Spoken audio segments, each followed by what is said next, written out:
Bonjour. Donc suite à un échange téléphonique avec Christian, donc il nous a demandé de faire soit une vidéo, soit un discours écrit, donc pour l'assemblée générale hein, de la MAP. Donc je me fais le porte-parole de la famille. Hein. Donc l'idée c'est de faire le bilan en gros de notre année donc de production, hein, sachant que c'est la première année qu'on produit sous cette serre. Hein. Et donc, première année qu'on travaille donc avec vous. Donc, au niveau des bilans, bon, on peut parler déjà du bilan météo, hein, après bilan de la production hein, des légumes, après notre bilan avec la MAP, hein, et puis on finira par, je vais dire, une perspective pour l'année 2022. Quoi.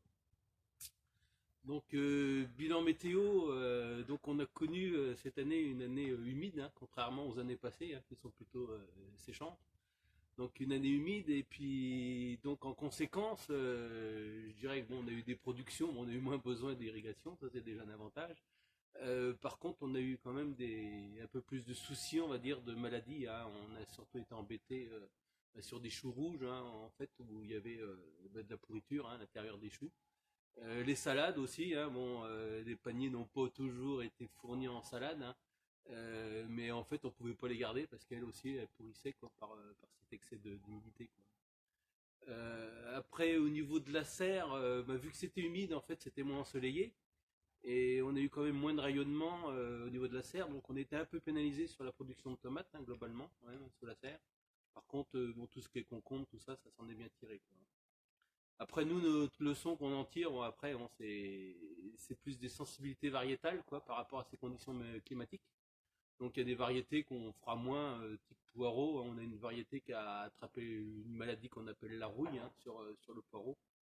Et puis, on a eu d'autres exemples comme ça. Quoi. Donc, ça va nous permettre on va dire, de plus sélectionner des variétés qui sont tolérantes quoi, à l'avenir. Bon, peut-être qu'on rencontrera des sèches à l'avenir, mais bon, voilà un petit peu. Quoi. Enfin bon, globalement, on a quand même une bonne production, hein, parce qu'il y a des maraîchers qui ont eu des problèmes de production en pommes de terre, hein, là aussi à cause d'une autre maladie qui est le mildiou, que nous, on n'a pas rencontré. Alors bon, l'avantage, c'est peut-être qu'on est quand même, on va dire, assez précoce hein, par rapport à l'ensemble de la Seine-et-Marne. Hein. On est dans le sud de Seine-et-Marne, donc on est un peu plus précoce, on va dire, que dans le reste du département. Quoi. Alors ça nous a peut-être aidé justement pour comment, éviter ces autres maladies. Bon, après, au niveau euh, AMAP, globalement, ça se passe très bien. Hein. Notre livraison du mercredi, il y a une très bonne participation.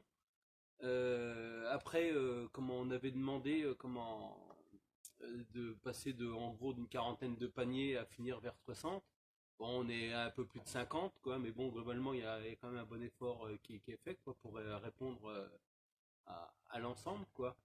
Euh, après, euh, qu'est-ce que je voulais dire tout ce qui est distribution donc se passe très bien. Bon, j'espère que vous êtes satisfait dans l'ensemble de la composition des paniers. Quoi. Bon, on essaye de faire un effort quand même pour répondre à pas mal de légumes quoi, dans sa composition. Bon, on a l'avantage qu'on ne produit pas que pour la MAP, hein, on fait aussi des contrats pour la COP Bio, des contrats de production hein, pour la COP Bio Île-de-France. Hein, et puis on fournit aussi deux autres épiceries, hein, donc le Biocop de Provins et puis la guinguette bio. Bon, c'est une petite bricole avec la guinguette bio, mais enfin bon, on fournit la guinguette bio à Nogent-sur-Marne également. Ça permet on va dire, d'avoir un ensemble de production plus important. Hein, et puis nous, en même temps, ça nous permet de nous mécaniser, on va dire, aussi bien, on va dire, dans le désherbage que dans l'arrachage, quoi. Donc il y a quand même un gain de temps par rapport à tout ça. Quoi. Alors c'est vrai qu'on ne répond pas uniquement qu'à la map, mais on fait, on va dire, différentes productions, bon, ce qui permet d'avoir une meilleure rentabilité aussi de notre maraîchage. Donc pour information, hein, notre maraîchage, ça représente 28 000 mètres carrés là au niveau de l'exploitation, hein, qui à l'origine est plutôt une exploitation céréalière. Mais bon, la diversification dans le maraîchage a permis à Guillaume de revenir sur l'exploitation. C'est déjà quand même un plus. Quoi. Donc Guillaume qui s'occupe beaucoup du maraîchage, hein, avec maman, on va dire. Et moi, bon, je suis quand même pas mal axé sur les grandes cultures. Et puis Aurélien qui nous aide aussi, mais bon, qui est, on va dire, encore en école, quoi. Alors bon, c'est vrai que sa disponibilité, elle est moins évidente. Voilà un petit peu. Alors après, bon, au niveau de la map, voilà un petit peu comment ça s'est passé, bon, pour l'année, quoi, hein. Après, bon, si on regarde les journées pédagogiques, bon, c'est là qu'on est un peu le plus déçu parce que bon, sur 4 journées pédagogiques qu'on avait prévues, on en a eu deux, on va dire, enfin une avec les représentants du bureau, une avec les Amapiens, puis les deux autres qui ont été annulées pour faute de participants, quoi. Bon, là, c'est peut-être un petit peu dommage pour vous aussi, quoi. Enfin bon, je sais qu'on avait fait une réunion à la COP, non pas pour la COP, au marché de Rungis, et donc il y avait eu, c'était l'intitulé, c'était l'Île-de-France dans nos assiettes, quoi.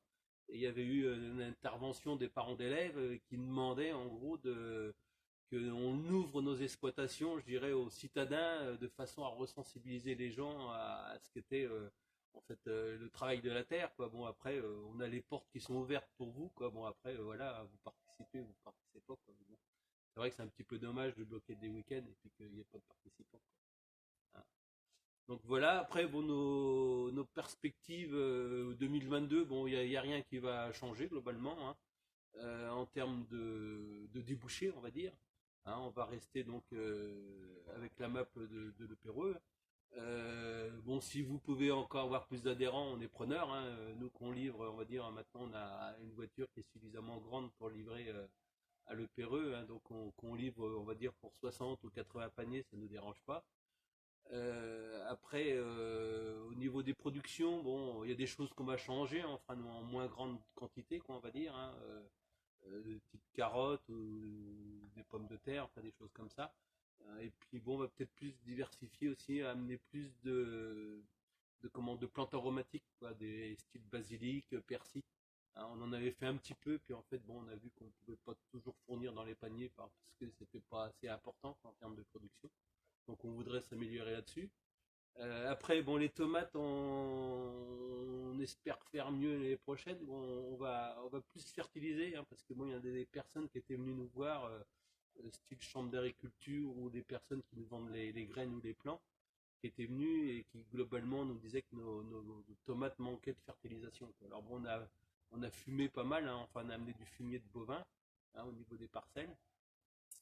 Et comment on l'a fait un échange en fait fumier de bovin pour de la luzerne qu'on a dans nos champs, quoi. En fait, un éleveur qui était intéressé par notre luzerne et puis nous on était intéressés par son fumier de bovin, donc on a fait un échange. Donc on aura, je dirais, une fumure qui sera plus conséquente quand même cette année, je pense.